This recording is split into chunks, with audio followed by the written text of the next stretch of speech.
Good morning India. दोस्तों नमस्कार। दोस्तों कहानी के दूसरे पार्ट में आप सबका स्वागत है। कहानी शुरू करूं उससे पहले मैं आपको एक बात बताती हूँ। अगर आपको ये कहानी पसंद आए तो आप इस वीडियो को लाइक और चैनल को सब्सक्राइब कर दीजिएगा।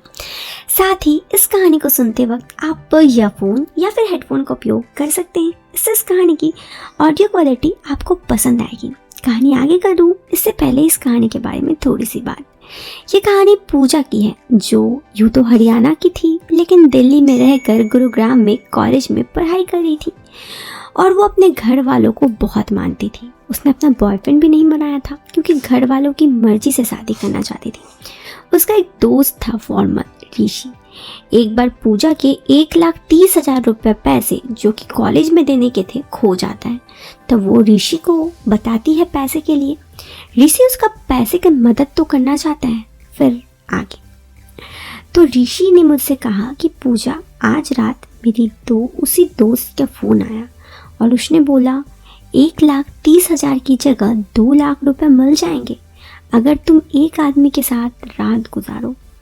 ये सुनते ही मुझे अब समझ तो आ गया था पर यकीन नहीं हुआ ये ऋषि क्या बोल रहा है। मैंने ऋषि से कहा व्हाट डू यू मीन ऋषि, पूरी रात गुजारनी है? ऋषि बोला तुम्हें एक आदमी के साथ उसी के पास रहना होगा।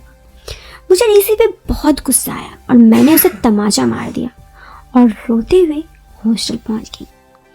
मेरे हॉस्टल आने के बाद ऋषि को सॉरी मैसेज किया और सोने की कोशिश करने लगी, पर टेंशन में ऋषि की बात सुन नींद नहीं आ रही थी। मैं बहुत डर रही थी, कुछ समझ नहीं आ रहा था कैसे क्या करूं। एक बार तो सोचा कि घर पर ही बता दूं, फिर अपने घर वालों की आर्थिक हालत के बारे में सोचकर मैं चुप रहकर खुद से सब संभालने की सोची, पर संभालना कैसे ये मुझे समझ में नहीं आ रहा था। अब 5 दिन बीत चुके थे। आज गुरुवार था और सोमवार को फीस भरने की आखिरी दिन। गुरुवार की रात तक सब कुछ सोचने के बाद जब कुछ रास्ता दिखाई नहीं दिया तो ऋषि की बात मेरे दिमाग में आई और घूमने लगी। एक बार दिमाग ने कहा पूजा एक रात किसी के साथ रुकने से क्या दिक्कत है? कुछ दिक्कत तो नहीं है, वैसे भी कभी ना कभी तो शादी होनी है और वैसे भी आजकल शादी से पहले सबका रिश्ता होता है, पर किसी अनजान आदमी के साथ कैसे? पूरी रात सोचते सोचते निकल गई। मैंने शुक्रवार की सुबह ऋषि को फ़ोन किया और कहा ऋषि मैं तैयार हूँ, पर ये बात प्लीज़ तुम्हारे और मेरे अलावा किसी को पता नहीं होनी चाहिए। ऋषि ने कहा ठीक है, मैं पता करके बताता हूँ कब जाना होगा।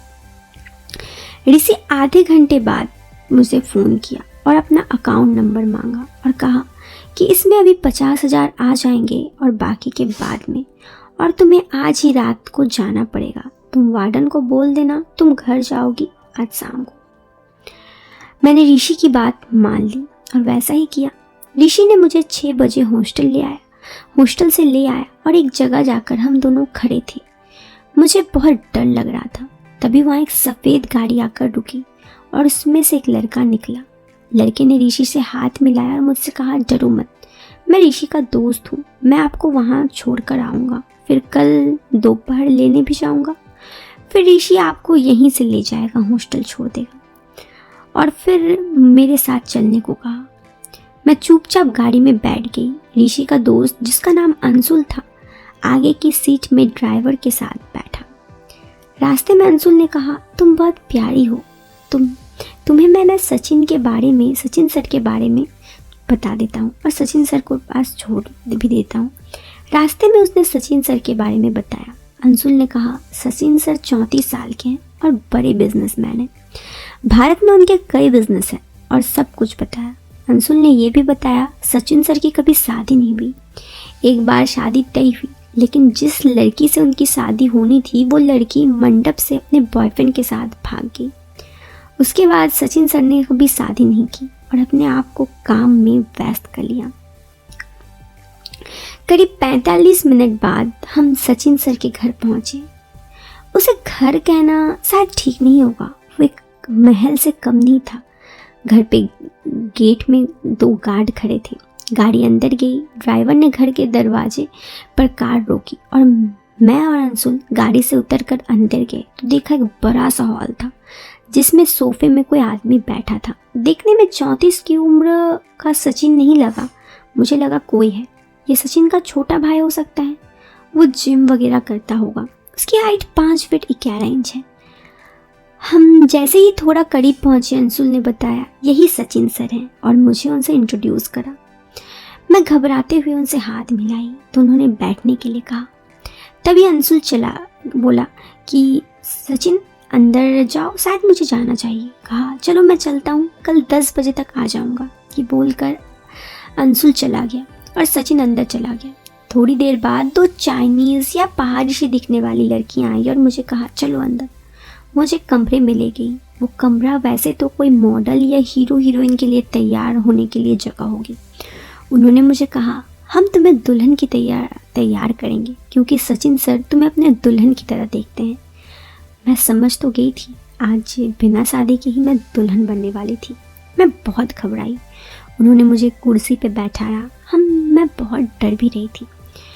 फिर उसके बाद उन्होंने मेरा फेशियल करवाया और अच्छा से तैयार भी कराया। हाथ पैरों में मेहंदी लगाई और उसके बाद कपड़े और लहंगा पहनवाया। हाथ में चूड़ी, दुल्हन वाला चूड़ा पहनाया और पैरों में पायल, यहाँ तक कि मुझे गले में मंगलसूत्र भी बनाया। मैं पूरी तरह से दुल्हन की तरह सज चुकी थी।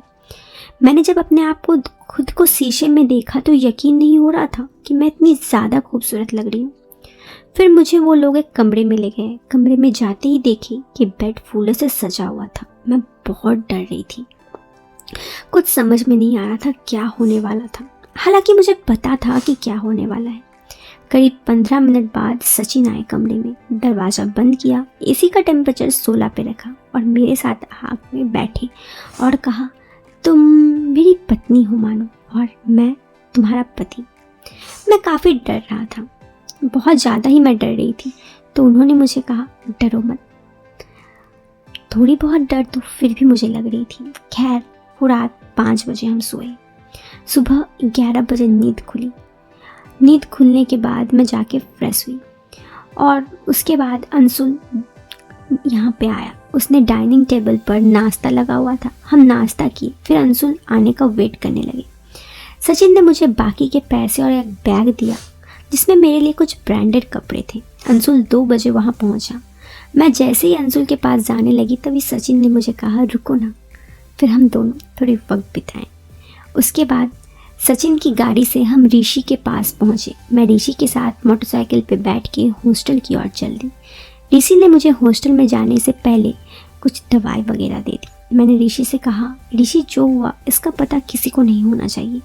ये कहकर मैं वहाँ से चली गई और हॉस्टल पहुँच गई। अगले दिन फीस भरने के आखिरी तारीख था। मैंने 1,30,000 फीस भर दी और बाकी के पैसे अपने अकाउंट पे रख दिया। दोस्तों ये कहानी पूजा की यहाँ पे ख़त्म हो जाती है। कहानी काफ़ी बड़ी थी लेकिन आपको इंटरेस्टिंग जरूर लगी होगी। तो पसंद आई हो तो आप इस वीडियो को एक लाइक और चैनल पे पहली बार आए हैं तो सब्सक्राइब करें। हम मिलते हैं फिर एक नए वीडियो में एक नए और इंटरेस्टिंग टॉपिक के साथ। Till then bye bye, take care, bye.